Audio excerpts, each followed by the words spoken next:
आदाब नाजरीन, आप देख रहे हैं लाजवाल न्यूज़ और मैं हूं आपके साथ मोहम्मद जाफ़र। जैसा कि आप सब जानते हैं कि लॉकडाउन के सेकंड फेज़ का आज छठा दिन चल रहा है। वहीं जम्मू व कश्मीर के बहुत से इलाकों को रेड जोन करार दिया गया है। इस लॉकडाउन के चलते लोगों को किन परेशानियों का सामना करना पड़ रहा है, इससे तो सब लोग बखूबी वाकिफ़ हैं। तो आज हमारे साथ बातचीत करने के लिए सीनियर एडवोकेट शेख शकील अहमद जी मौजूद हैं, जिनसे हम ये जानने की कोशिश करेंगे कि इस लॉकडाउन के चलते और जिन इलाकों को रेड जोन करार दिया गया है, इन इलाकों के लोगों को किस तरह की मुश्किलात का सामना करना पड़ रहा है। जी शेख शकील जी, आपका खैर मकदम है हमारे लाजवाल चैनल में। शुक्रिया आपका बहुत बहुत जिसे कहते हैं। जी शेख शकील जी, जब कल ही आपकी एक वीडियो जो है सोशल मीडिया पर वायरल हुई थी, जिसमें आपने खासकर बठिंडी और गुजरनगर की बात की थी कि इन इलाकों को रेड जोन करार दिया गया है। आखिर क्या वजह है? ना ही इन इलाकों के लोगों के जो हैं टेस्ट किए जा रहे हैं और ना ही इन तक वो सहूलियात पहुंचाई जा रही हैं जो इन लोगों को चाहिए।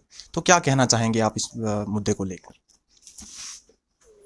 एक तो मैं आपको ये चीज़ बता देना चाहता हूँ कि गुजरनगर से और बठिंडी से मुझे पिछले 3-4 दिनों से रिपीटेडली फ़ोन कॉल्स आ रही थी और काफ़ी पढ़े लिखे मुदब्बर जिसे कहते हैं लोगों की, कि विद फैक्ट्स एंड फिगर्स, कि भाई यहाँ से पर्टिकुलरली गुजरनगर से और बठिंडी से जिसे कहते हैं कि कोई पॉजिटिव कोरोना का पेशेंट भी नहीं मिला है, ना कोई कॉन्टैक्ट्स यहाँ से मिले हैं।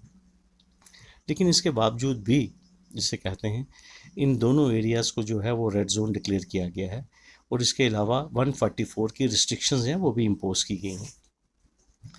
मैंने 144 का जो ऑर्डर था जो 29 मार्च को डिप्टी कमिश्नर जम्मू ने जारी किया और इसके अलावा जो रेड जोन की जो गाइडलाइंस थी मैंने उसको भी स्टडी किया और फिर मैंने कोशिश की कि मैं ये भी देख पाऊँ कि कहीं ऐसा तो नहीं है कि जो फैक्ट्स एंड फिगर्स मुझे सप्लाई किए जा रहे हैं। तो जब मैंने फैक्ट्स एंड फिगर्स को भी एग्जामिन किया, रेड जोन की गाइडलाइंस को भी देखी, तो मैं इस नतीजे पर पहुंचा कि इन दो लोकेलिटीज़ के साथ जो कि मुस्लिम डोमिनेटेड एरियाज़ हैं, बठिंडी और गुजरनगर, मुझे लगा उनके साथ ये ज़्यादती हो रही है जिसे कहते हैं। और सबसे बड़ी बदकिस्मती की बात यह है कि हमारी कम्युनिटी की आवाज़ नहीं है।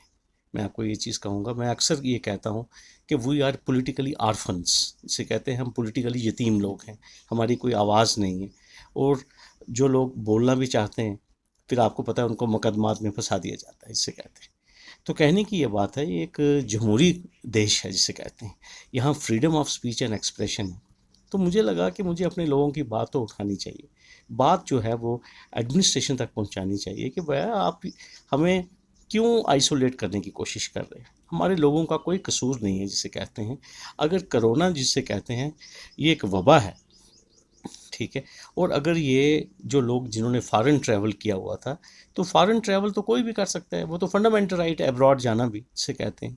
तो अगर किसी की वजह से ये वायरस यहाँ पे दाखिल हुआ तो आप लोगों को आइसोलेट मत कीजिए और जिसे कहते हैं कानून को अप्लाई करें, गाइडलाइंस को अप्लाई करें। देखिए रेड जोन एरिया वो होता है जहाँ सिग्निफिकेंट नंबर ऑफ केसेस पाए जाएं और जहाँ पे एक कम्युनिटी स्प्रेड का खतरा हो और साथ में अंदेशा हो कि डिज़ीज़ के ट्रांसमिट होने का अंदेशा है जिसे कहते हैं। जब किसी लोकेलिटी में एक भी केस आपको वहाँ से नहीं मिला, ठीक है, तो आपने शक की बुनियाद के ऊपर जिसे कहते हैं आपने गुजरनगर को भी रेड जोन डिक्लेयर कर दिया, शक की बुनियाद पे आपने बठिंडी को भी डिक्लेयर कर दिया। तो मुझे ये लगता है कि इसी बात को देखते हुए, क्योंकि आप देखिए इस वक्त घर से तो हम बाहर निकल नहीं सकते, मेरे पास कर्फ्यू पास भी नहीं है, ठीक है, तो मेरा डिप्टी कमिश्नर साहब तक पहुंचना जो था वो नामुमकिन था।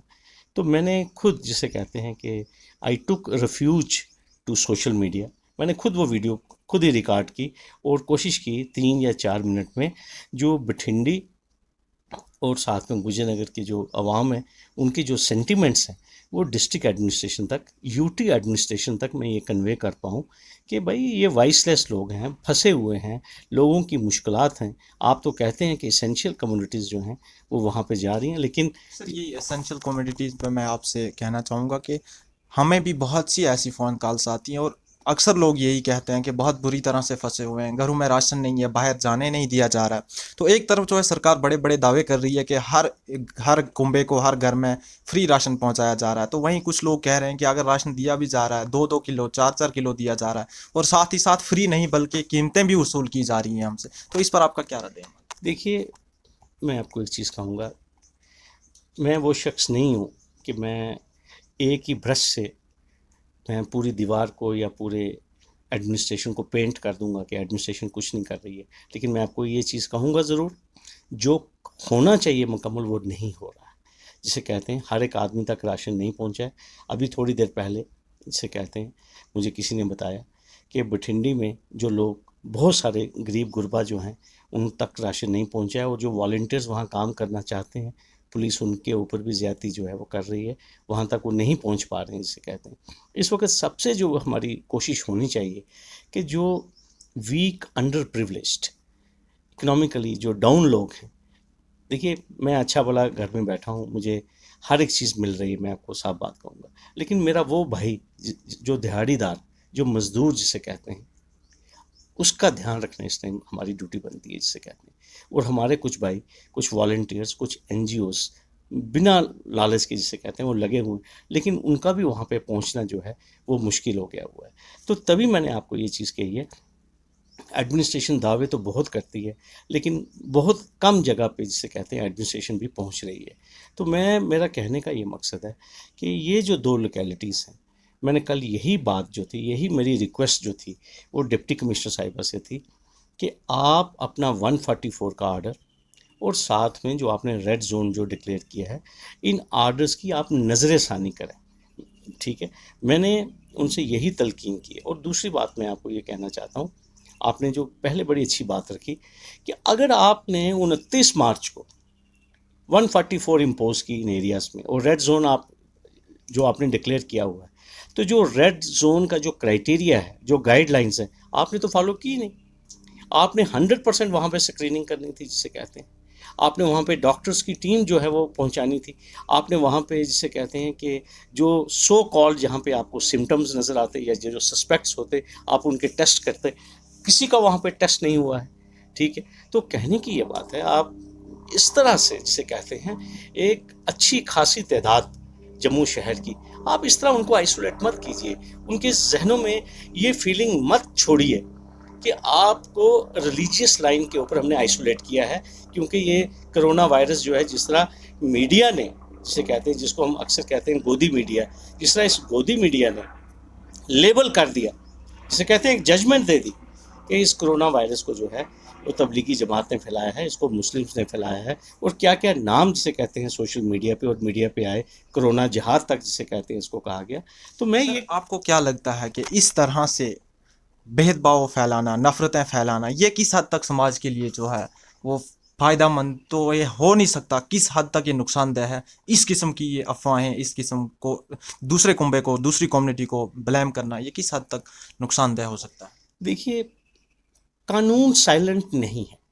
मैं आपको एक चीज़ कहूँगा, सेक्शन 153A जो है आईपीसी की, पहले हमारी आरपीसी थी, वो बिल्कुल साफ है और बिल्कुल क्लियर है कि कम्युनिटीज़ के बीच में जिसे कहते हैं हेट्रेड क्रिएट करना, ठीक है, नफ़रत फैलाना, किसी को गाली देना, किसी के मज़हब को गाली देना जिसे कहते हैं, और इस किस्म की सिचुएशन पैदा करना कि फसाद होने का खतरा हो, उन लोगों के खिलाफ जिसे कहते हैं एक्शन होना चाहिए। ठीक है, लेकिन बदकिस्मती की बात यह है कि जब कंट्री के टॉप मोस्ट एंकर्स जो हैं अपने स्टूडियोज़ में बैठकर जिसे कहते हैं नफ़रत का जहर फैलाएं और सरकार इसके ऊपर खामोश रहे, और जब डैमेज हो जाए और उसके बाद एक पेज की एडवाइजरी जो है वो जारी कर दी जाए, और जो एंकर्स हैं आग फैलाने के बाद ये कहें कि हमसे गलती हो गई, मैं तो ये समझूंगा कि ये तो वो बात होगी कि रेपिस्ट ने रेप कर दिया और बाद में रेपिस्ट ये कहता कि मैं प्रोसिक्यूटर के साथ शादी करने के लिए तैयार हूँ। तो मैं ये चीज़ कहूँगा कि ये जो सिस्टमेटिक साइलेंस है, और मैंने अपनी पहली इंटरव्यूज़ में भी मैंने ये बात कही कि जो हमारे प्राइम मिनिस्टर ऑफ इंडिया है, ठीक है, he is very digital and very high tech prime minister. 24 घंटे वो होशियार हैं, हार्डली 3 या 4 घंटे वो सोते हैं जिसे कहते हैं।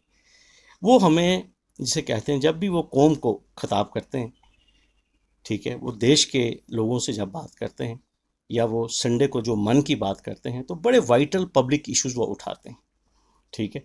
मेरी गुजारिश है अपने वज़ीर आज़म से कि जिस तरह उन्होंने हमें सॉलिडेरिटी एक्सप्रेस करने के लिए कहा डॉक्टर्स के साथ, पैरामेडिक्स के साथ, जिसको मैं कहूँगा कि वो रियल टाइम हमारे हीरो हैं, जो वॉरियर्स हैं इस टाइम, इसी तरह मुझे लगता है कि हमारे प्रधानमंत्री जी को, कि मीडिया को भी एक एडवाइजरी जारी करनी चाहिए, खुल के जिसे कहते हैं, जिसमें कोई मिन्सिंग ऑफ वर्ड्स ना हो, और साथ में ये भी हिंदुस्तान के अवाम को कहें कि ये जो सॉलिडेरिटी है, ये जो सेक्युलरिज्म है, और सेक्युलर इतिहास को बढ़ाने के लिए, भाईचारे को बढ़ाने के लिए भी प्राइम मिनिस्टर साहब ने कहना चाहिए कि 9 बजे 9 मिनट के लिए हम अपने भाईचारे के लिए, ये जो डैमेज हुआ है हमारे सेक्युलर इतिहास को, हमारी प्लूरल सोसाइटी को, ये जो डैमेज इस गोदी मीडिया ने किया है, उनको ये ज़रूर तलकीन करनी चाहिए देशवासियों को कि 9 मिनट हम उसके लिए भी इकट्ठे हों।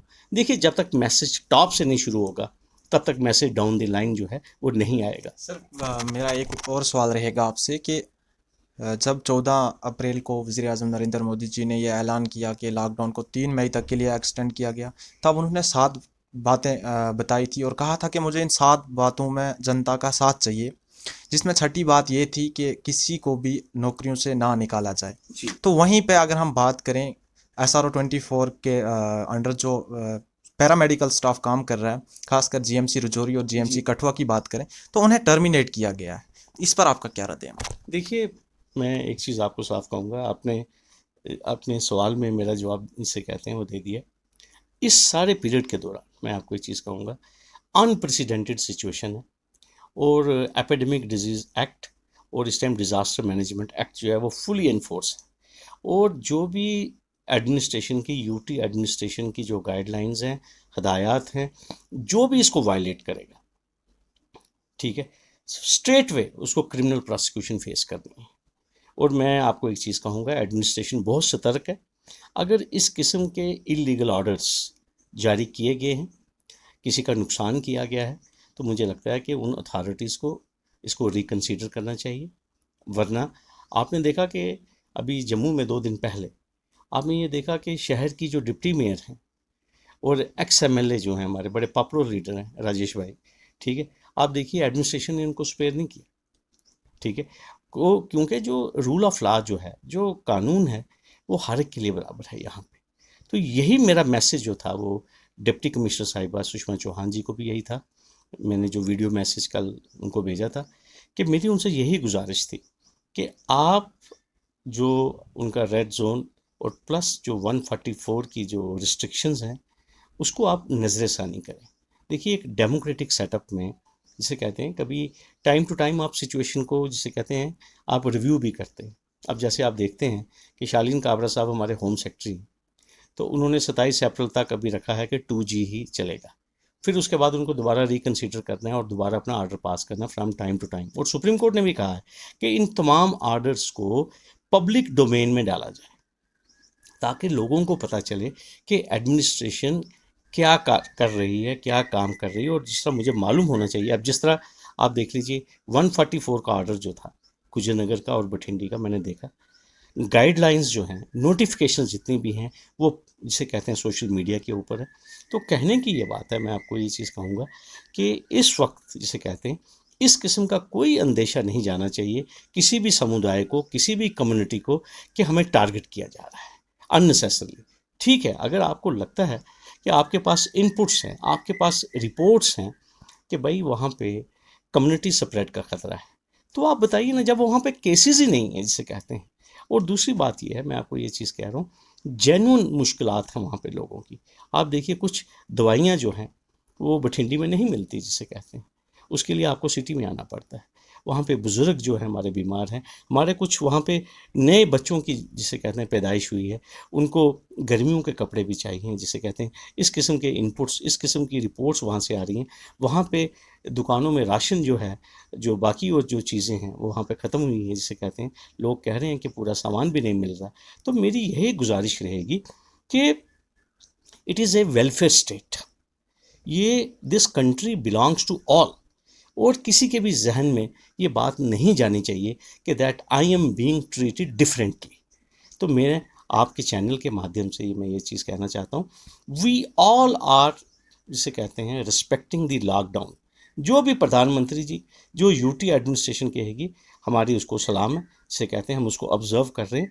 लेकिन कोई इस किस्म का हमें सिग्नल नहीं जाना चाहिए कि भाई हमें, जिसे कहते हैं, मुख्तलिफ ढंग से जो है वो ट्रीट किया जा रहा है। सर, आखिर में कोरोना वायरस के चलते आप लोगों को क्या पैगाम देना चाहेंगे? मेरा यही पैगाम है कि जो भी गाइडलाइंस, जो भी हिदायत एडमिनिस्ट्रेशन टाइम टू टाइम जो जारी कर रही है, हमें उसके ऊपर अमल करना चाहिए। हमें इस मुश्किल की घड़ी में, देखिए ये वार लाइक सिचुएशन है, ठीक है, हमें इस मुश्किल की घड़ी में अपनी एडमिनिस्ट्रेशन का हमें साथ देना है, हमें सरकार का साथ देना है। और कोशिश हमारी ये होनी चाहिए कि जो अंडर प्रिविलेज्ड लोग हैं इस वक्त, जिनके पास खाने पीने का सामान नहीं है, जो कि यहाँ पे स्ट्रक है, मैं आपको बताना चाहता हूँ, यहाँ पे आपको मालूम था कि जब लॉकडाउन अनाउंस किया गया तो जो जहाँ पे था वो वहीं पे फंस गया, जिसे कहते हैं। इसलिए मैं सभी से ये गुजारिश करूँगा, हम लोग अपने आस पड़ोस में देखें कि जो लोग बिना खाने के हैं, बिना राशन के हैं, अगर हम उन तक पहुंच सकते हैं, मुझे लगता है कि हमें उन तक पहुंचना चाहिए। और दूसरी बात ये कि जो आपस का जो हमारा भाईचारा है, जो आपस की हमारी जो प्यार मोहब्बत है, मैं बार बार ये कहता हूँ कि ये जो हमारा देश है ये एक गुलदस्ता है, और हमारी रियासत भी एक गुलदस्ता है। और ये गुलदस्ता तभी सजेगा जब इसमें अलग अलग फूल जो हैं, जब इसमें लगेंगे। लेकिन जब कोई ऐसा कोशिश करेगा इस गुलदस्ते को डिस्टर्ब करने की, तो ये पूरा देश डिस्टर्ब होगा। तो इसलिए मेरी यही गुजारिश होगी कि जो हमारा तारीखी, जिसे कहते हैं, जो भाईचारा है, हम उसको इनकरेज करें, हम उसको प्रमोट करें। और ये जो प्रोपेगेंडा है, जिसे कहते हैं, उस प्रोपेगेंडे की तरफ हम बिल्कुल ध्यान ना दें। जी, आपका बहुत बहुत शुक्रिया। तो नाज़रीन, आप देख रहे थे कि हमारे साथ सीनियर एडवोकेट शेख शकील अहमद जी जुड़ चुके थे, जिन्होंने मुख्तलिफ मसाइल पर हमारे साथ बातचीत की। तो इसी तरह से आज का हमारा ये प्रोग्राम इख्तिताम को पहुँचता है। अपने मेज़बान को दीजिए इजाज़त। देखते रहिए लाजवाल न्यूज़।